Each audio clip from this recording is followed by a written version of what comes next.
Siku ya leo nataka tujifunze. Today I want us to learn. Hapa kanisani tuna wanawake. This church we have women.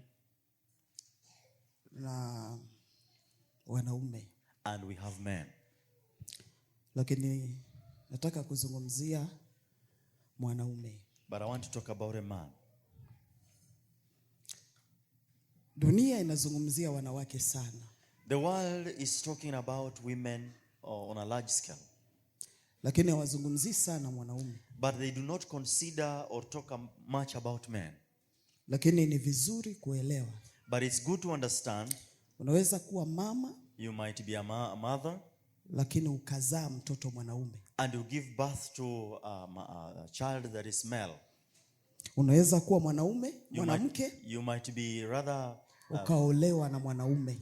You might be a woman and be married to a man. Lazima muelewe mwanaume ni nani. You have to understand what kind of a species is a male. Bwana Yesu asifiwe. Praise the Lord. Unaweza kuwa na baba. You might be having a father.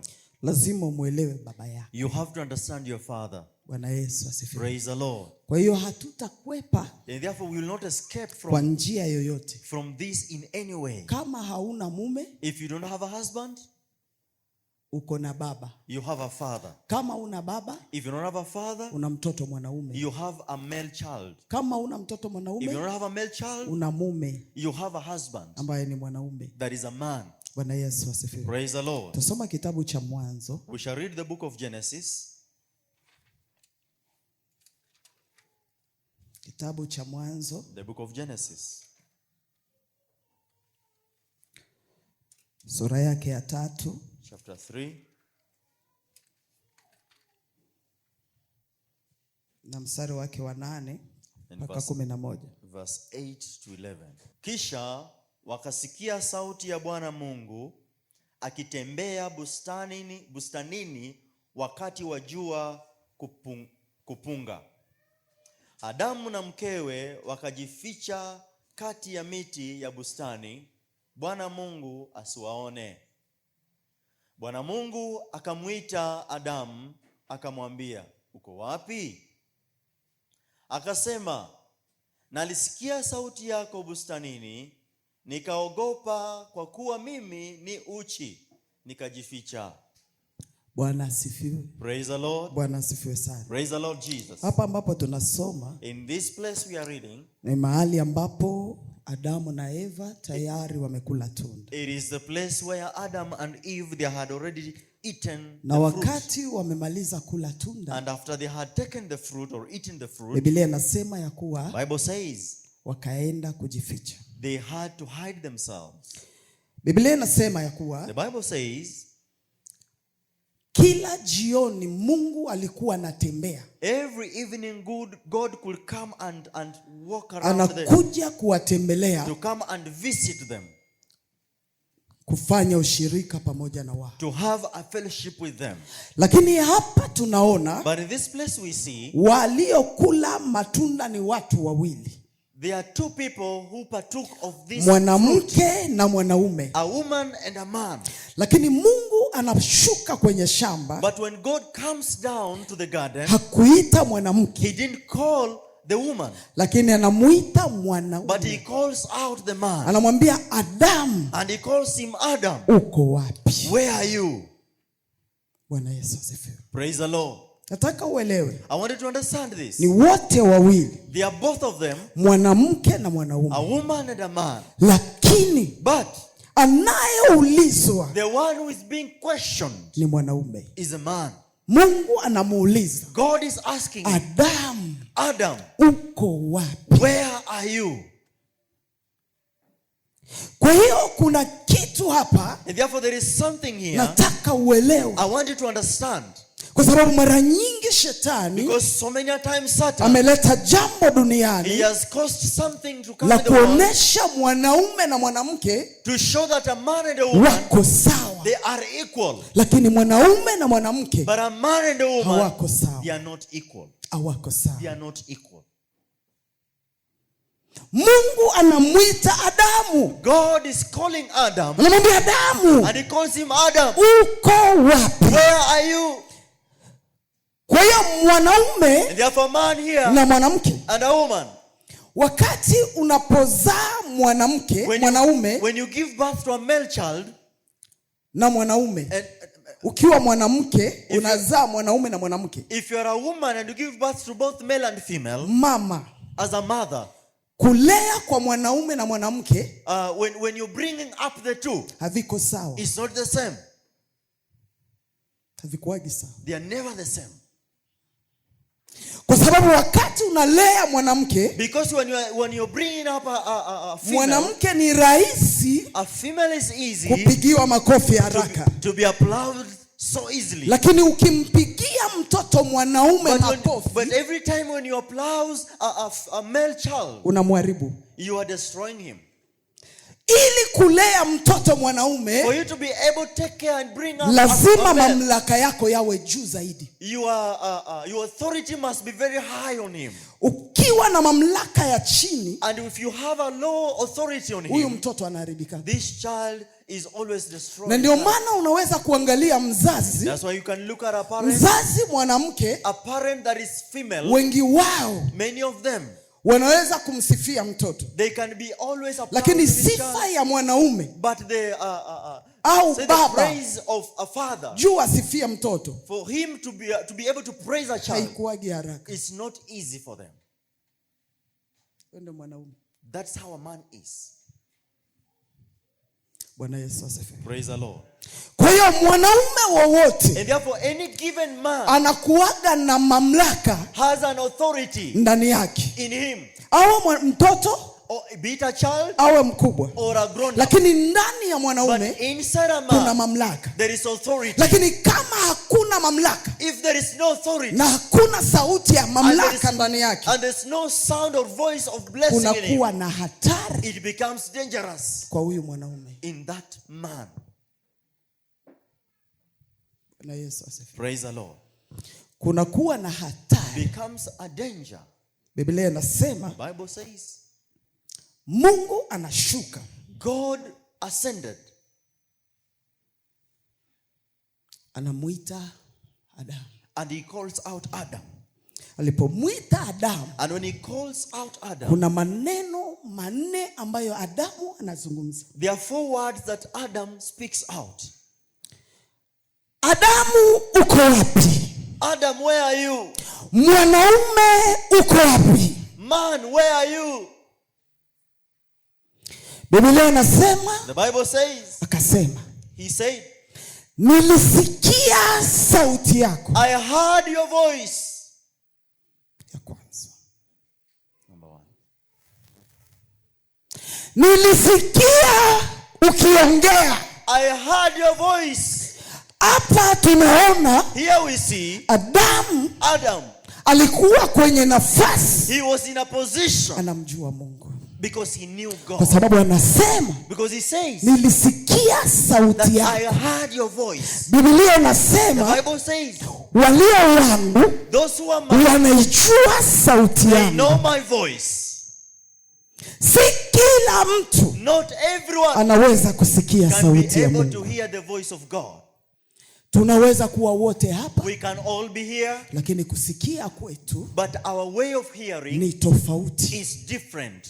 Lakini walio wa Mungu, but those who belong to God, hawatoi maneno ya Mungu kuwa kama vile siasa. They would not use the words of God like politics. Lakini mtoto wa Mungu, but a child of God, hakuagi na ile ubinafsi kusema nimesemwa mimi. It's not easy for him to be selfish to say that it is. Lakini anasema ni Mungu, but he said it is ameongea na Mungu. Who has spoken. Dunia leo, the world today, wengi wameacha kanisa, many people have forsaken wengi wameacha wokovu. They have forsaken the wakati mtumishi wa Mungu amesimama, anahubiri neno, kuliko kusikia sauti ya Mungu, the voice of God, anaichukua ubinafsi, you take it personal, alafu anasema, and then you say, walinisema, that they talked about me, they preached me, walinihubiri, they preached me, walisema, they say, nimeamua kuacha. and I decide to nataka kukuambia, ukiacha wewe mmoja, maelfu wanamjia. Thousands are running to God. Mungu hapotezi. God does not lose. Mungu hapotezi. God is never loser. Na ole And woe to you, kwa mtu to anybody, anayemkasirikia Mungu, that you getting you angry over God or for God. Adamu anasema, Adam says, nilisikia I heard sauti yako, your voice.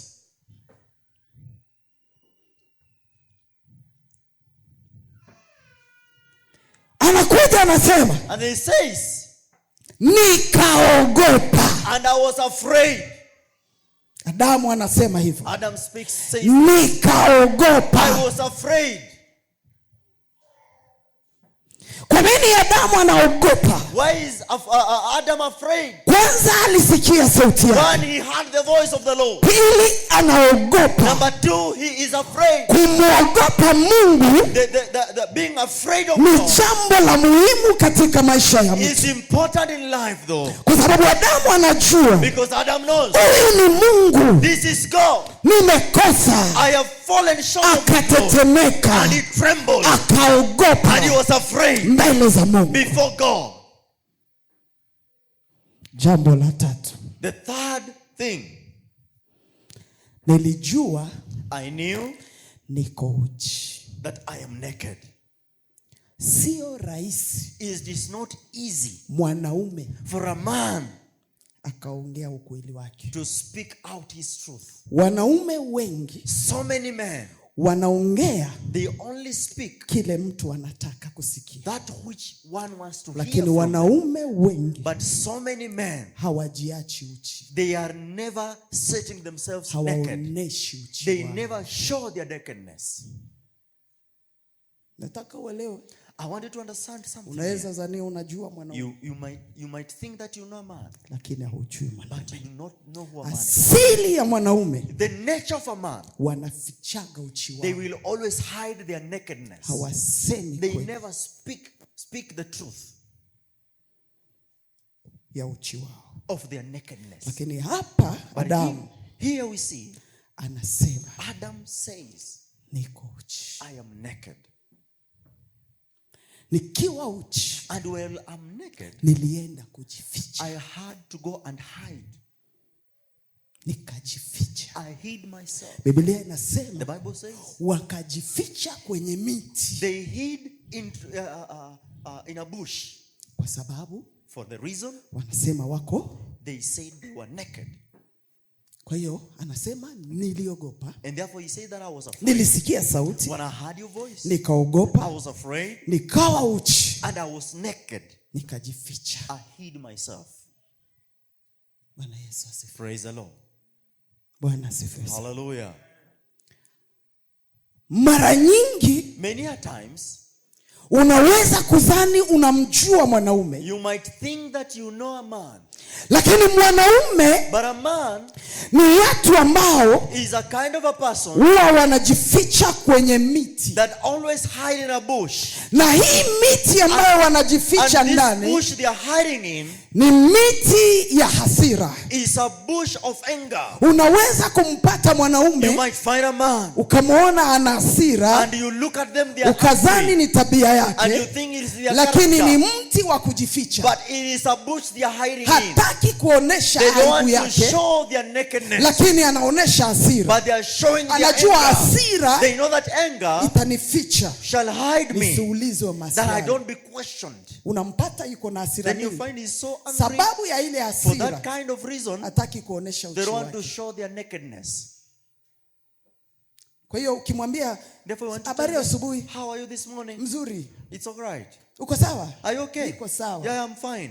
Na sitaki kelele. And I don't want some noise, Sitaki please. kelele hapa. I don't want this noise Wewe here. kwa akili In yako your mind, you think unadhani ya you kuwa think huyu mtu ni mkali, this person is so lakini si mkali. harsh, but he's not harsh. Yuko mahali amejificha, He's in a place he's hiding, hataki uchi wake. and he doesn't want to show his nakedness.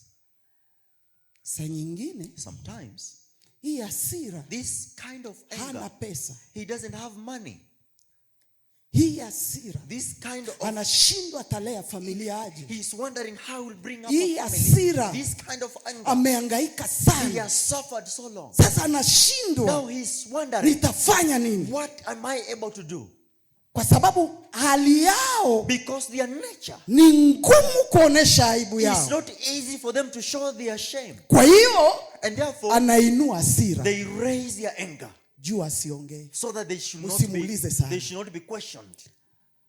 Kuna mambo ambayo wanajificha hao wanaume. There are things they are hiding, this man. Unamweza kumuona anafanya kazi mingi, You might look at them, they are working hard, lakini ndani ya hiyo kazi but in that hard work amejificha ndani. they are hiding in it, Mtu asijue, so that no one should understand what is happening. Unaweza kumuona mwanaume, You might look at a man amejificha kwa ulevi, hiding in drunkenness. amekuwa mlevi sana, They have become so drunk, na ukimwangalia and when you look at them ukasema ya kuwa ni and mlevi say, sana, this one is a drunkard. lakini ukigundua But when you realize ana siri there is a secret ambayo ameficha, that is hiding, na ndio maana anakunywa pombe and sana. that's why he's partaking Na of wine. kama uelewi, And if you don't understand, unaweza kusema huyu ni you mlevi say sana. this one is a drunkard. Watu wengi So wamejificha many people have hidden na themselves. majani. Biblia inasema ya The kuwa Bible says, akiwa uchi, while he was naked, huyu mwanaume this man, akaweza kujificha na majani, he had to hide himself in a bush. lakini majani haya But this kind of leaves, siyo ya they milele. are not forever. Majani haya This kind of leaves, muda mchache it is for yanakauka. a season. Ndio maana Mungu anasema, That's why God said, uko wapi? where are you? Uko wapi Where are you, mwanaume? man? Kila unachojificha Whatever you nacho are hiding in, ni cha muda. it is for a season. Kwa hiyo mzazi, And therefore any parent, unapolea mtoto when you mwanaume, bring up a male child, usijaribu kumpigia makofi. don't try to praise them so much. Lazima uwe makini. You have to be very careful. Biblia The inasema Bible says, Mungu God alimuumba mwanadamu, created man, akampa vitu human beings, and vyote, he gave him everything. lakini akagundua And he realized, kifanya vitu vyote kwa mwanaume, if I do everything to a man, unamharibu mwanaume. you are destroying that man.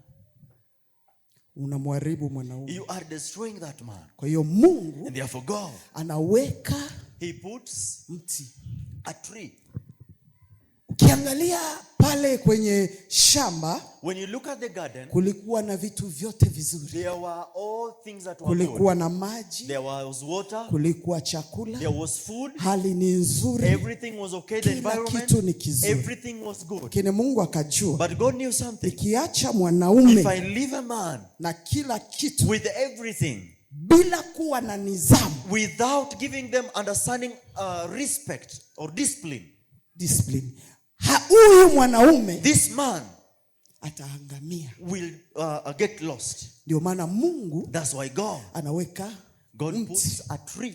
lakini kwenye ule mti And in that tree, anasema usigusi. he said, don't touch.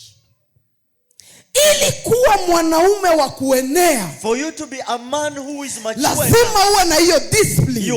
you need to Na have hiyo discipline au nidhamu and that discipline ndio upendo wa Mungu is the ndani love yako. of God in you. Usipokuwa na If you nidhamu, not understand the discipline in you, utakuwa mwanaume bure, you will become a kwa useless sababu man. mwanaume Because a man, Mungu alimuweka, God made him si kila kitu not everything aseme ndio. for him to say yes to, to Mwanaume agree. kamili, A true man, wanaume wanaachana, men always separate, lakini asili ya mwanaume but their nature, mwenye yuko makini, the one who is careful, asemi ndio. he doesn't say Kwa yes kila quickly in anything, everything rather. Kikutana na mwanaume If you meet a man ambaye kila kitu sawa that everything he says yes sawa, to it, agreeing to sawa, it, agreeing to it, sawa, yes, sio mwanaume. that's not a man. Kwa hiyo Mungu Therefore God, anaweka nidhamu kwa he mwanaume. puts discipline in a man. Anamwambia He tells him, si kila mwanamke unastahili kuwa naye, not every woman you need to have, si kila kitu unastahili not kufanya, everything you should do, si kila kitu si kila wakati unataka uende mahali not fulani, every time you have to move around, sio kila wakati uingie usiku not manane. every time you have Lazima to uwe go na out in the night. discipline. You must have discipline. Mwanaume kamili A true man, kuna lazima awe na jambo You must- kusema hapana. you must have discipline to say no. Kwa hiyo mzazi unapolea mtoto And mwanaume, therefore, as a parent, when you bring up that male child, nimekwambia lazima uwe na mamlaka ya juu you must have a higher authority ambayo mtoto hata kuambia that a child will not tell you lazima nivae nguo that fulani, I have to put on this kind of a lazima cloth. umuoneshe hapana, You have to show them no. vaa nguo fulani. Now use this one. Akikwambia sitakula chakula hichi, and if he tells that I want don't mwambie eat this hapana, food, tell him no. utakula hiyo. You will Lazima take this. awe na nidhamu. Must have this. Lakini wazazi But parents wanaolea watoto wanaume, that are bringing up akisema their children, sitakula, if they say that I will not anamtafutia take kile this, then he anataka. finds the option for him. Akimwambia sitavaa If he says that, nguo, I will not put on this clothes, anamtafutia nguo ile finds an anataka. option to him. Unadhani unapenda You mtoto, think you love that lakini child, huyu mtoto wa but this kiume child of that is utampoteza. male, you will lose him.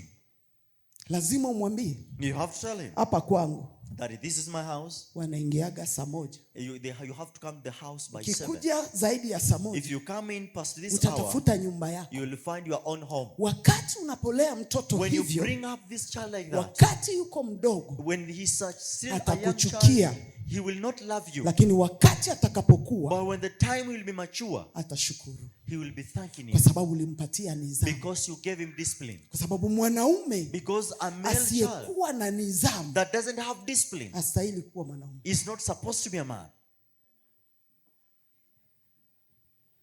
Lazima uwe na nidhamu. You must have discipline. Si kila mahali mwanamke atakupeleka. Not everywhere a woman will take you. Kuna wakati unasema hapana, There are times you say no.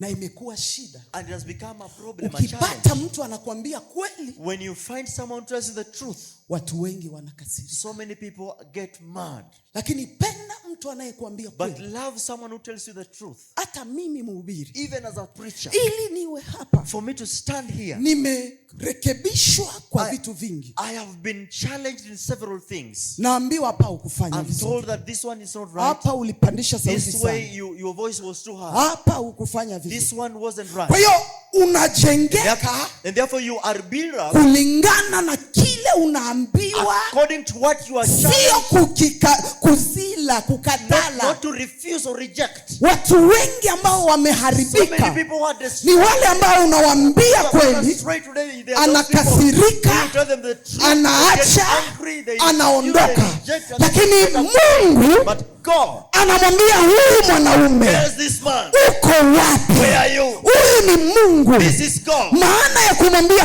uko wapi, Reason of the question, sio kama Mungu amuone, not because God was not lakini seeing, Mungu but God. anamwambia sura niliyokupa He tells him the face that haiko I gave, tena, that I gave is not. nilikuacha kwenye hali fulani. Left you in a certain Kwa hiyo unaweza kuwa na mtu and therefore you can be with someone, ukamuuliza uko wapi, question him, where are you? kwa hali ya kawaida And the normal way, yuko hapo, he is here. lakini tabia yake. But the nature, Wanaume wengi so many men, anaweza kuwa yuko hapo, he can be there. ndio unapata wanawake wanalia, And that's why women are crying anasema today. And they say, mbona siku zile ulikuwa unafanya how hivi, comes those days you used to mbona do this ulikuwa to me? unafanya You used hivi? to do this to Ni me. kwa sababu gani? For the reason, Kuna kitu there is something anakificha that is hiding, na amebadilika. and he has changed. Yuko hapo, He is there, lakini yeye kabisa but himself, hayuko. he's not there. Wanaume wengi wanajificha kwa vitu. So many men are hiding in things. Mwanaume mwingine anaweza kuondoka, Another man can totally depart. akaamka asubuhi Wake moja up in the morning akaamua kuenda, and decides to go. anajificha. He's hiding. Ameona kitu He's looking at something kimemuumiza, that has been kuliko hurting him for kukabiliana long. nacho, Instead of fighting for it, anaamua kuondoka. he decides to go away. Wengine wako kwa ndoa, There are people in marriages. unazania uko na mwanaume, You think you have a man with you, lakini aliondokaga but he zamani. left long time ago. Akili yake, His thoughts, mawazo yake, his ways of njia thinking, zake his ways, ziko pengine. they are somewhere else. Wanaume wengi wanajificha So many men are hiding, kwa mpango wa kando. even in side chicks. Anaamua They kutoka kwake decided to na depart from kutafuta their mtu home mpya. and find a Na new kwa hii path hali ya from kujificha, someone. And in that state of ni hiding, ile hali ya kujiwekea majani, it is a way of covering yourself with leaves asijulikane ni so nani. that you not be seen who you are. Mara nyingi wanajificha. So many times they hide. Unajua, unaweza kukaa na mwanaume hana You pesa can stay with a man who has no money na kaishi na wewe and vizuri stay with you very well na kakaa na wewe vizuri, and stay with lakini you for long. siku utamwambia By the time you will tell him hauna kitu, that you have nothing, hauna you pesa, have no money, huyu mwanaume this man, ana change. he will change. Mnaweza kuona mnacheka, You might see him with him Unaongea na yeye, laughing, talking, lakini conversing, ndani yake but inside him, atajitoa. he will have to release himself from there. Why? Umeona uchi wake. He has seen his naked. Wanaume hawataki uone uchi wake. You've seen his nakedness. And men doesn't want you to see their nakedness. Anaona, he sees, hata kile kidogo nilikuwa nakupatia, even the little that I used to give you, inaonekana ni bure. It is useless. Na ndio maana ni hatari wanawake. That's why it is dangerous for unapoishi na mwanaume, when you stay with a man, huyu mwanaume, and this man sio babu yako, is not your grandfather. Lazima ukue makini. You have to be careful. Unaongea nini kwa huyu mwanaume? To this man. Kwa sababu unaweza kumuondoa kwa maisha yako. You can separate yourself from him, kumleta kwa maisha yako. Or maybe bring him closer kwa sababu to you. Asili yao, because their nature, upenda kujificha uchi wao. They like hiding their nakedness. Wanaume wana siri nyingi. Men have got so many secrets that you do not know. Kuna mtu anaweza kusema anajua baba yake, that he knows his father, lakini haujui baba yako. But you don't know your father. Anafanya kile unataka. They are doing what you want. Lakini siri yake, but their secret, haujui. You do not know. Unaweza kuzani unajua bwana yako. You might think that you know your husband. Mwanamke anasimama anasema, a woman will stand and say, namjua sana bwana yangu. I know my husband. Nimekaa naye miaka 30. I have stayed with him for 5 years. Ninamjua jinsi alivyo. I know him in and out. You do not know him. Nataka kukuambia mwanamke haujui mwanaume. You don't know a man. Mwanaume, a man, hujificha uchi wake. Will always hide his kama alijificha kwa Mungu. If he hid himself from God, wewe ni nani? Who are you?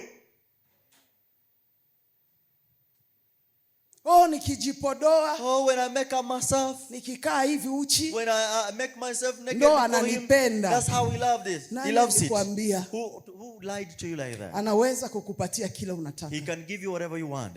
Lakini kitu cha ukweli, but the truth, anakificha. He's hiding it. Leo watoto wengi, today so many children, vijana, especially male, hawakaagi sitting room. They don't stay in the sitting room. Wanakaa peke yao. But they want to stay alone. Na kitu wanajificha. There's something they are hiding. Leo watoto wanaume, today male children, unaweza kuzani ni mpole. You might think they are meek. Na wewe mzazi ukazani unamjua. And a parent you will think that you know him. Lakini amejificha. But instead he's hiding. Lakini mchana wa leo, at afternoon, Mungu anasema, the Lord says, uko wapi? Where are you? Wewe mwanaume uko wapi? As a man, where are you? Ndiyo, kuna kitu unajificha. Yes, there is something you are hiding. Kuna kitu unajificha.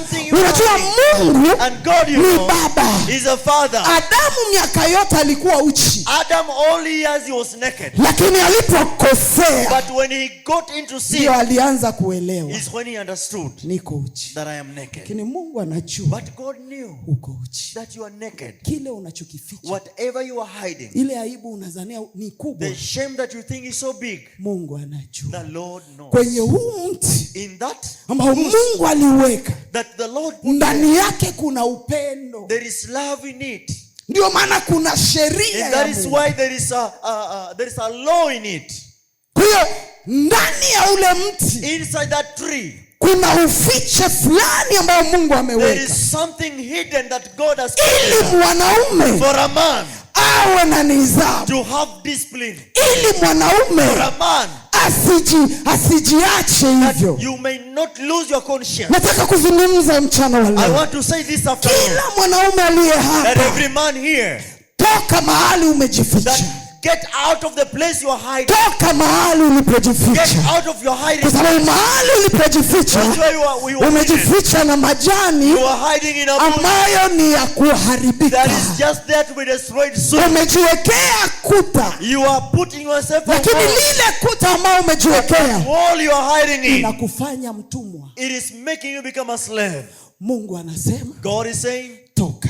Get out of it. Anajua unavuta bangi. He says that you are lakini anakuambia njoo. But he says come out. Yeye ni Mungu wa upendo. He is a God of love. Yeye ni Mungu wa huruma. He is a God of anajua unaumizwa. He knows that you are aibu yako hauna kitu, lakini kwake kuna vyote. Toka mahali ulipojificha, kuja kwa Mungu. Anajua makosa unafanya na siri unazo, lakini anakuita, toka mahali uliko. Ukiendelea kubakia pale kama mwanaume, utateseka.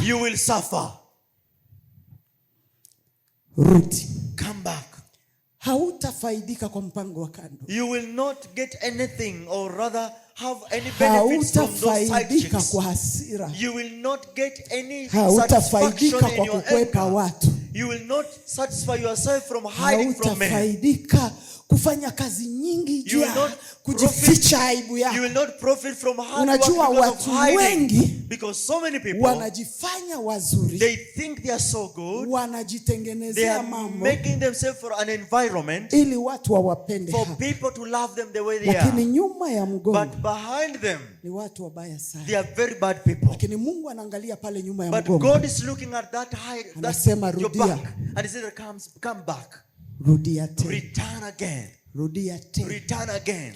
Kwa mwanaume, to a man, alipokula tunda, when he partook of this fruit, ndio dhambi ilienea dunia. That's how sin spread in the world. Sio kwa mwanamke. Not through a woman. Walikula wote. Both of them ate. Lakini dhambi, but sin, Biblia inasema juu ya Warumi, the Bible says in Rome, inasema kwa mwanaume mmoja, he says that through one man, dhambi kaenea, sin spread. Hapo tunakuja kuona, we come to realize, Mungu anasamini, God treasures huyu mwanaume. A man, anakuambia rudi. He says that come back. Mahali umejificha, from the place you've hidden yourself, rudia. Come back. Rudia. Return. Wanaume wengi wanaumia. So many people are suffering. Wanaume wengi wanakufa haraka. So many men are dying early. Kwa sababu wamejificha. Because they have hid themselves. Amejificha. They have hid themselves. Anajificha kwa suti. They are hiding themselves in suits. Anajificha kwa kukaa kwenye ofisi nzuri. They are hiding themselves in good offices. Lakini ndani yake, but in them, kuna siri. There is a secret. Kuna siri. There is a secret. Kuna siri. There is a secret. Na hiyo siri, and that secret, ameitengenezea mazingira fulani, they have made a good environment for them, isijulikane, so that they be not seen. Wakati mwingine kama mwanamke, sometimes as a woman, unaweza kasirika, you might be mad at a man, ukasema huyu mwanaume and say this man ni mtu wa siri, he is a man of secrets. Usikasirike juu hata yeye mwenyewe, don't be anchored, because even himself, hajihitaji mkutano, he doesn't even call a meeting for himself. Hata yeye mwenyewe, even himself, hajiambiagi mambo, he doesn't tell himself. Kuna mambo ambayo yanamsumbua, there are things that are disturbing him. Kwenye mkutano huyu mwanaume, getting back to the drawing board as a man, lazima ikuwe hivi na hivi, I have to go this way. He doesn't want. Anajipatia siri hata yeye mwenyewe. He gives himself even a secret. Na kujificha. And hide. Nataka kukuambia mwanaume leo, I want to tell you, a man today, kitu ambacho umeficha, one thing you've hidden. Yesu anaweza. Jesus is able. Yesu anaweza. Jesus is able. Anasema njooni nyote, he says, come to me all wenye mizigo, who are heavily loaded, nitawapumzisha, and I will give you rest. Usikubali kufa haraka. Don't accept to die earlier.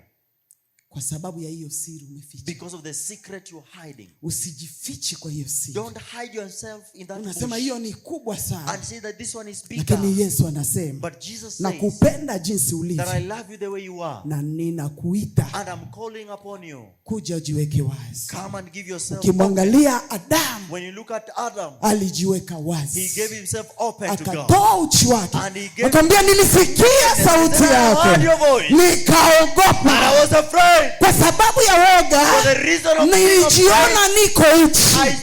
Hakuficha uchi wake kwa Mungu. Usijifiche uchi wako kwa Mungu. Mungu anakujua. Mungu anakujua. Usibakie unateseka kwa sababu unajificha kwenye dawa ya kulevya, lakini ukikunywa ikiisha unajipata pale pale, unakuwa mtu mtumwa. You become a slave. Unakuwa mtumwa. You become a slave. Unaweza kujificha You can hide kwa kukimbia from running na kuacha nyumba and even na leaving kuacha the watoto house, wako your na children, kuacha mke running away wako from your ukakimbia, and run lakini away. kule unakwenda But wherever you're going hautapata to, amani, there you will not lakini find toa peace. uchi wako. But give out your shame Sema kweli. and say the truth. Sema kweli. Say the truth. Unaweza kuwa ulilala na wasichana wa kazi. Maybe you slept with your house girl. Unaweza kuwa ulilala na fulani. Maybe you had it up Na hiyo with other kitu people. unaificha, And that thing you're hiding. ambayo unakaa That every time unasema you sit and say, isijulikanage. it will never be seen. Umejificha You're hiding yourself. kwenye majani yanayokauka. A bush that will Itajulikana. dry. Mungu anakujua The ulifanya. Lord knows what you've done. Mungu anajua. The Lord knows. Na ndio anakuambia That's why he says, njoo kwake. come back to me. Njoo kwake. Come back to him. Toka mahali Get ulipojificha. out of your hiding place. Mwanaume aliye hapa, Any man in this place, toka mahali get ulipojificha. out of the place you're hiding from. Toka mahali Get out of the ulipojificha. place you're hiding. Umrudilie Mungu. Come back to the Lord. Bwana asifiwe. Praise the Lord. Na mama aliye hapa, And any woman here, jua kulea mtoto mwanaume. know how to bring up that male child. Mtoto mwanaume apigiwi makofi. Any male child is never appreciated or Mtoto praised like mwanamume, that. Any man, unamlea kwa nguvu you fulani. bring them up with in a state or a situation of struggle. Tunapoteza watoto wa wanaume leo We are losing these male children kwa today sababu ya wazazi because of our parents. ambao wana huruma Those sana. parents that are pitying them, Huruma ambao hauna faida. pitying those children, and there's no Mungu jinsi profit out of aliumba it. mwanaume, When God created a man the way he created man, alimpatia uwezo, he gave him power. na hii uwezo And this power, usipoielewa if you will not understand him, utaharibisha you mtu. will destroy many. Bwana asifiwe. Hallelujah. Mtoe mtoto wako mwanaume kulala, Take that child out of sleep. mpatie kazi ngumu, Give them hard work. mpatie masharti, Give them instructions awe na nidhamu. for them to have discipline. Usimwendee hali ndogo ndogo Don't hivi. have these shortcuts of Huyu bringing mwanaume them up. This man, hatajisimama kesho, tomorrow he kwa sababu will have jukumu ya mwanaume for the purpose of a man. kesho Tomorrow awe mwanaume kwenye familia to yake. become a man in his family. Lakini kama hujui But hiyo if you do not ya kuwa understand huyu mtoto niko that naye, this child that I have, maisha yake kesho itakuwa his mlima, life will become a unaishi mountain tomorrow. kumbembeleza. Every time you are there Ukiacha to chakula speak to kwenye them, sufuria, if you leave food in the unamwambia pot mwanaume kula, and tell a man eat, mfunza kumwambia learn to hii tell ni them sufuria. this is a pot. Hata kama unapika, And even if you wewe are sio wa cooking, kukulia kwenye sufuria. you are not supposed to partake food from this. Mfunze mtoto wa mwanaume Teach these men kumweka kwenye kiti to put them on na a chair kukalia kwenye meza and sit on na a kula dining kwenye table sahani nzuri, and eat from kwa a sababu good yeye ni plate mwanaume. because he's a man. Mfunze huyu mtoto Teach mwanaume this man jinsi ya kuongea, how to speak, jinsi ya kukaa vizuri, how to stay good kwa sababu life, maisha yake because his life sio maisha ya kawaida. is not a normal life. Lakini acha kuwa na weka mtoto karibu yako. Every time don't pull them close to you. Mtoto mwanaume, A male child, unadhani unampenda you think you love them so much, wakati anakuwa karibu na mama kila when wakati, every time they are close to their mother, every time tafanana mama. he will look like a mother or a woman rather. Lazima afanane mwanaume, He has to be like a man, kwa sababu mwanaume because a man, hapelekeshwi. he is not pampered. Mwanaume A man ni mtu mwenye nguvu ndani yake. is someone who possesses power in him. Anaweza kulala njaa, He can go on a hungry stomach. anaweza kuvaa trouser moja, He can use one trouser for long, si kama mwanamke. not like a woman. Lakini we mama, But as a mother, unataka kujazia mtoto manguo inajaa, you want to buy so much clothes for your child. ni vizuri, It's good, lakini mfundishe. but teach them. Kuna wakati There tunapata is a time if we get, na kuna wakati hatupati. and there's a time we do not get. Unaweza kung'ang'ana na trouser moja, You can also survive with one trouser. haumtesi, You are not making them lakini suffer, unasaidia maisha but yake. you helping their life. Unaweka nidhamu ndani You are yake. putting a discipline in them. Kwa hiyo wamama, And therefore, if as a mother, hatulei watoto wanaume na wanawake sawa. we never bring up these two kind of children the same. lazima ujue jinsi ya kulea mtoto mwanaume. How to bring up a male child. Naona mtoto yuko nakupiga, wewe unaitika. Oh, a child is beating you, slapping you. Atakupiga kesho. Tomorrow he will beat you down. Kiona mtoto hata iko na mwaka mmoja, if you see a child even 1 year anakupiga, trying to slap you, chukua mkono wake, mpige vizuri. Take your hand and slap them severely. Ukimwachilia, if you let them continue the same, tomorrow atashangaa. They will wonder. Wewe mzazi lazima umwambie, si kila mtu utatembea naye. Everyone that you have to walk with. Si kila rafiki. Not every friend. Kuna wazazi, their parents, anaacha mtoto tokea asubuhi mpaka magharibi nje. Children out there from morning to evening. Anasema yuko anacheza na marafiki zake. No, they are playing around. Unaua mtoto. You are killing that child. Anacheza na nani pale? They are playing out there.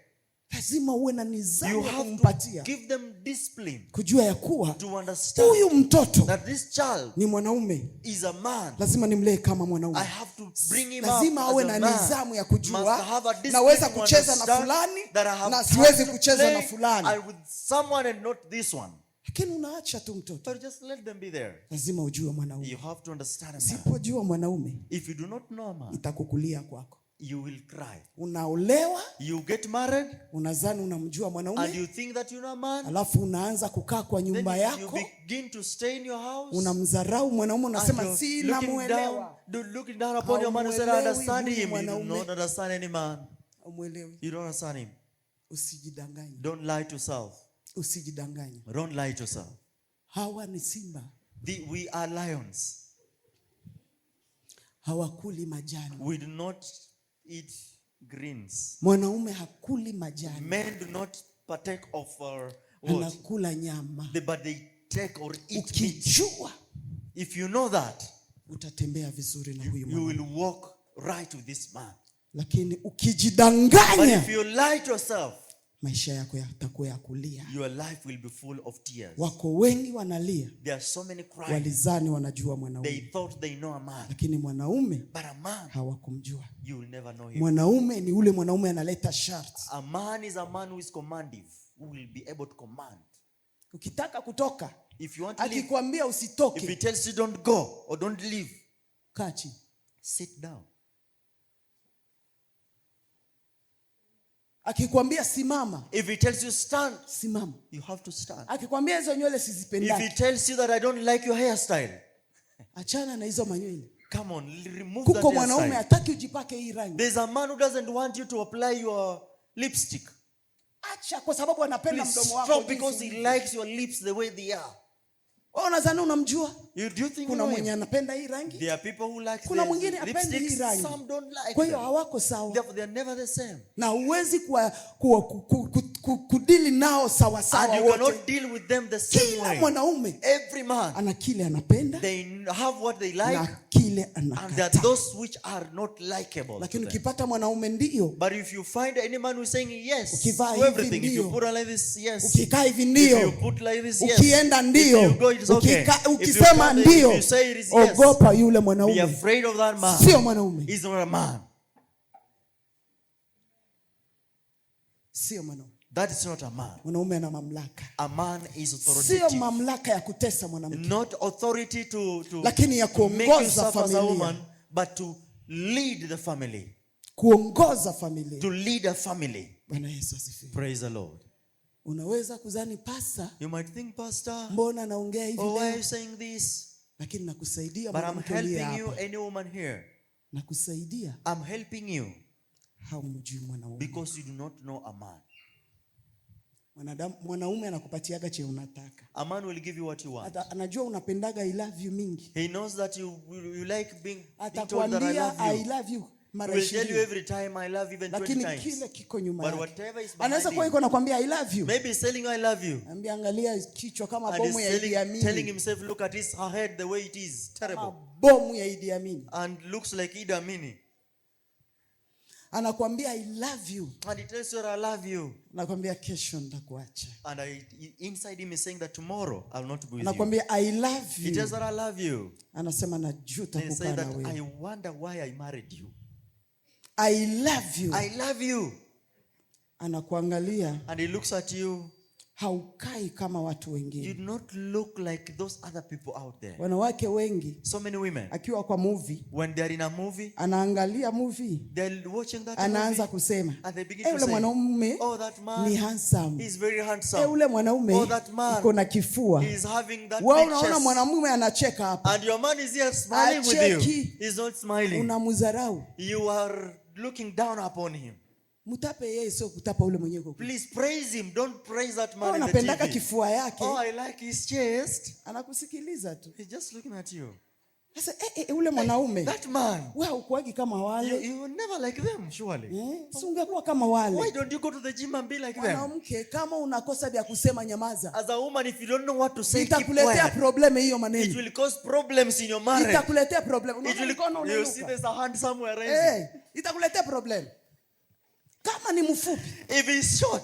Bwanangu nakupenda vile. Oh, my husband, I love you the way you ingawaje are. ndani ya moyo wako Even then your unasema heart was saying, my angeinuka goodness. Even if he was kidogo, quite short, lakini kwa imani but in faith, unamwangalia kwa you're imani, looking at him by unamwona faith, yeye ni and you're tall. saying he's a tall man.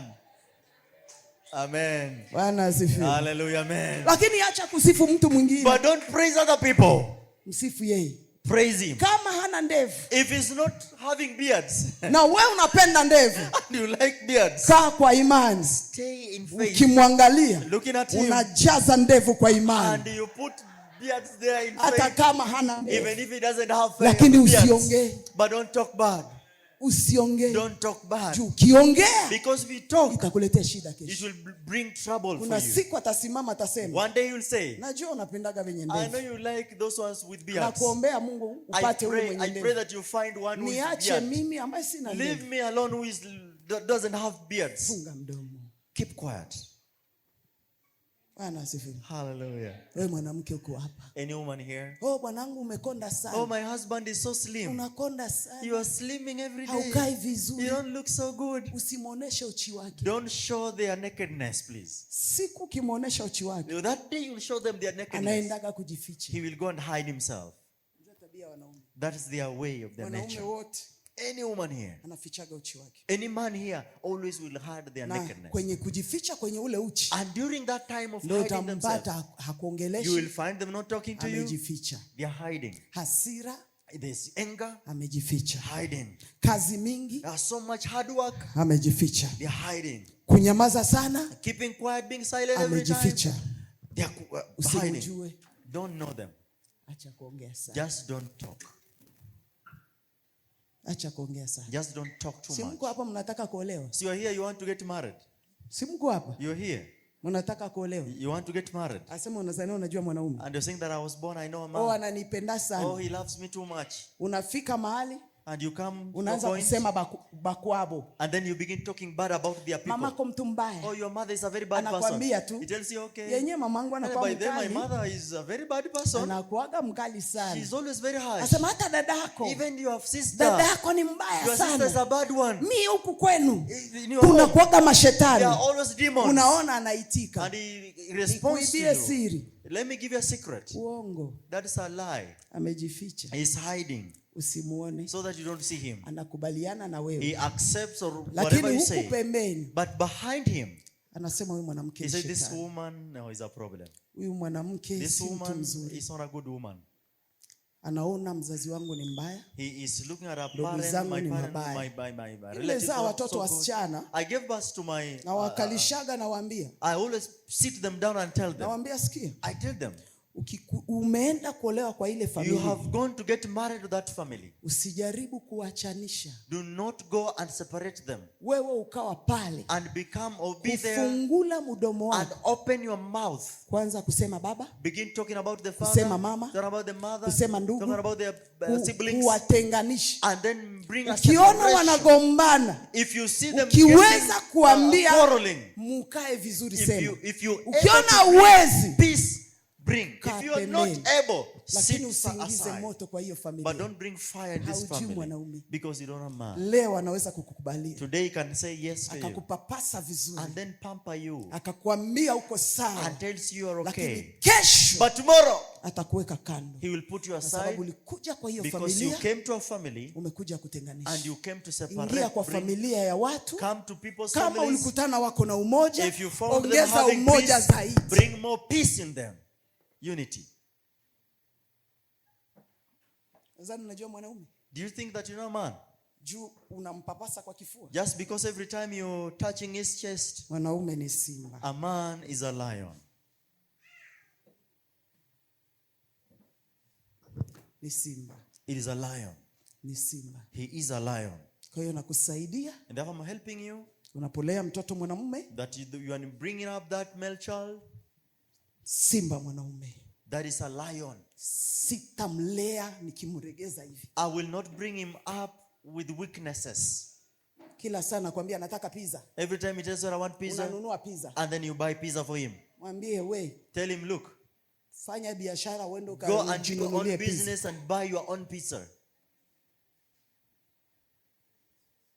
Oh, nataka mchele, mimi natakaga mchele. Oh, every time I just like rice. Kwa miaka yako wewe. At your age. Unaweza kuuza kitu. You can go and do small business. Ukapika sambusa pale, ukaziacha hapo na ukaenda shule. Something out there and go to school.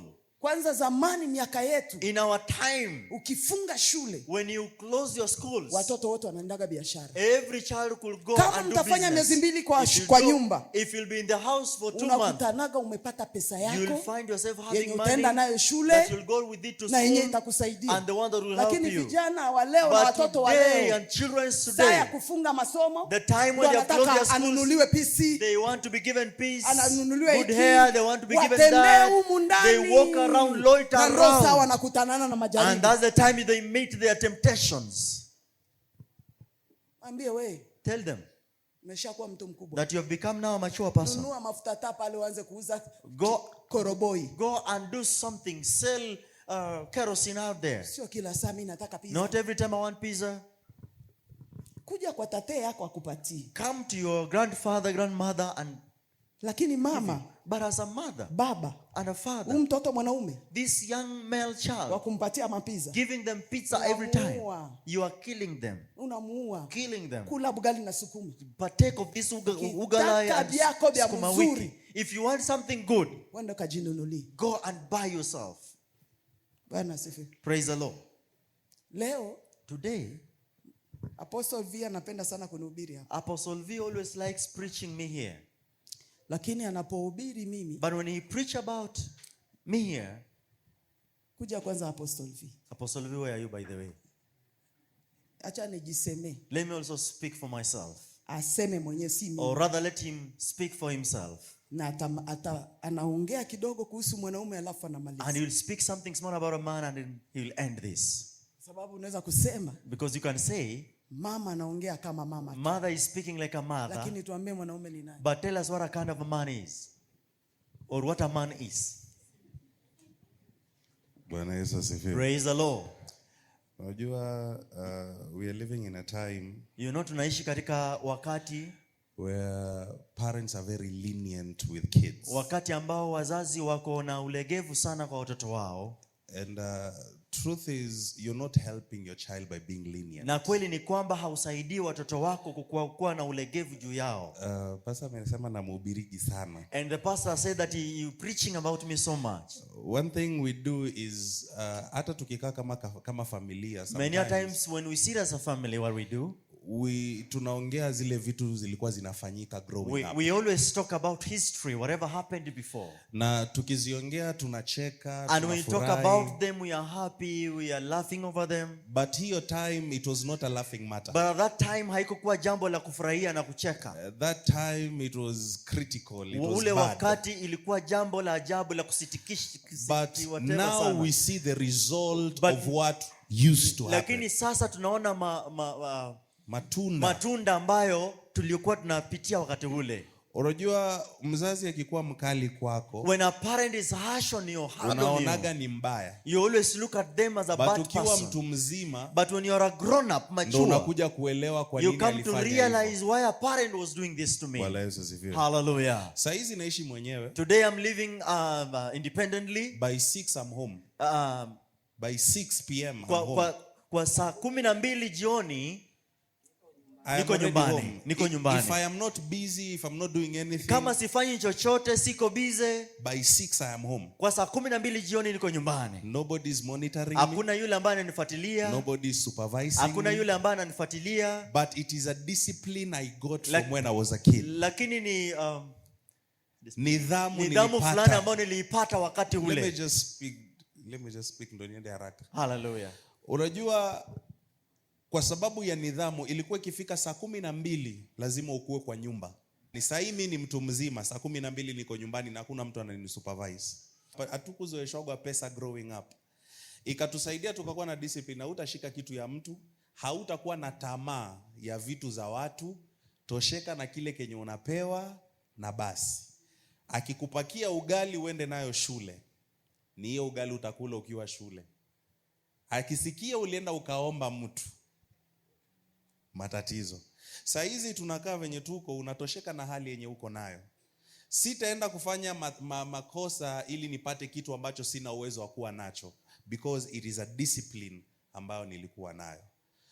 Wakati ambapo tunazungumza, mapasta nazungumza kuhusu wanaume wengi wamejificha kwa sababu utupu wao umewekwa nje. If you want to protect a man, protect their dignity. Bwana Yesu asifiwe. If you want to protect a man, protect their dignity. Do not show them their weaknesses. Mwanaume anaweza kunyamaza, alafu amezungumza kuhusu kuongelea wazazi na ndugu. Let me tell you for a fact. Hata kama mwanaume amekosana na familia yake, usiwaingilia.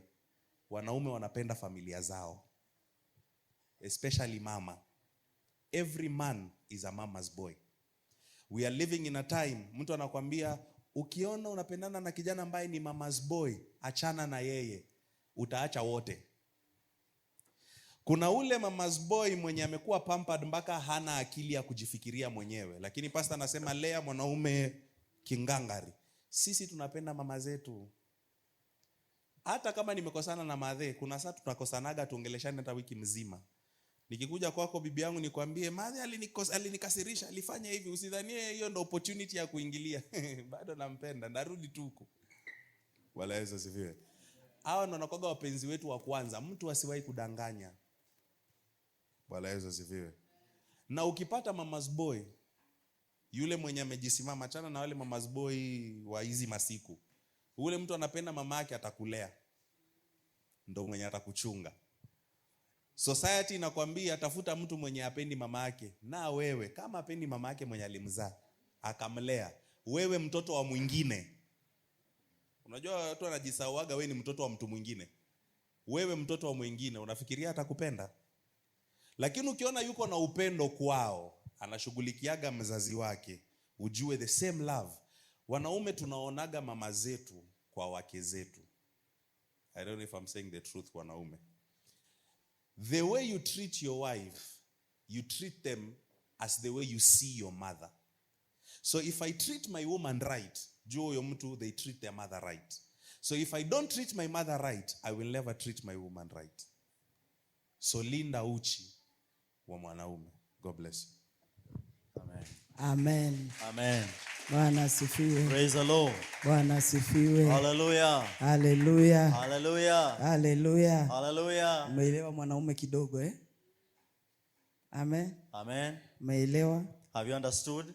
Umeelewa mwanaume? Have you understood a man? Nakwambia mwanaume ni simba. A man is a lion. Hali majani. He doesn't partake of greens or anakula nyama. Leaves. He takes meat. Kwa hiyo tujue jinsi ya kutembea na hawa. Therefore, let us understand how to walk with this young man. Tujue jinsi ya kuwaheshimu hawa wanaume. Let us be able to understand how to respect them and honor them. Mungu aliwaheshimu. God honored man. Mungu aliwapatia mamlaka. God has given them authority. Kwa hiyo muheshimu mwanaume. And therefore respect, honor man. Na wewe mama jua kuza vizuri huyu mwanaume. Understand how to bring those male children. huyu mwanaume, that man, Mungu atakubariki. God will bless you. Mungu atakusimamisha. God will make you stand. Leo nasimama, Today I stand here, kijana wangu ananishuhudia that my son is able to testify about me. Kama kuna mtu nimechapa, If there's anyone whom I caned and punished, kuna ule Betty na huyu V. there is V and Betty. Nimewachapa sana. I really punished them Sana. many times. Ningempoteza huyu V kwa inchi, I would have lost Apostle in this country. lakini sina huruma, But I didn't have any pityness na mtoto anafanya makosa, of a child who is there to make mistakes. lazima nitampinire I have to pin him down na kumuombea and pray for him ili asimame. so that he may stand. Leo amekuwa baba. Today he has become a father.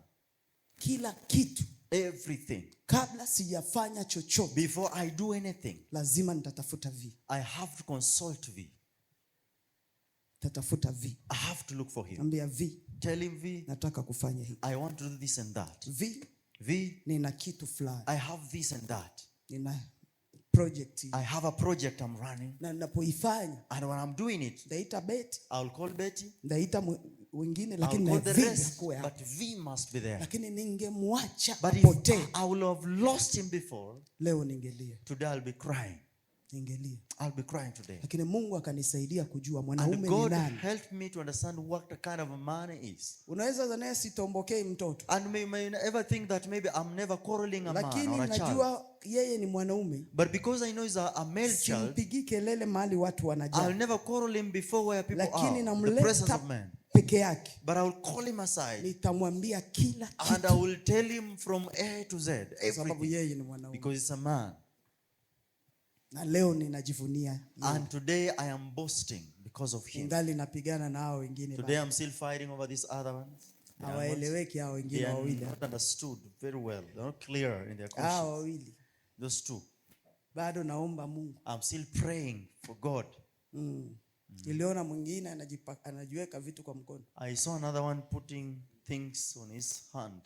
na saizi hana taa amani kwa nyumba, And today he has no peace in the house. na hatuongee naye. And we are not even talking. Bwana asifiwe. Hallelujah. Nitakwambia I will tell you upone. so that you get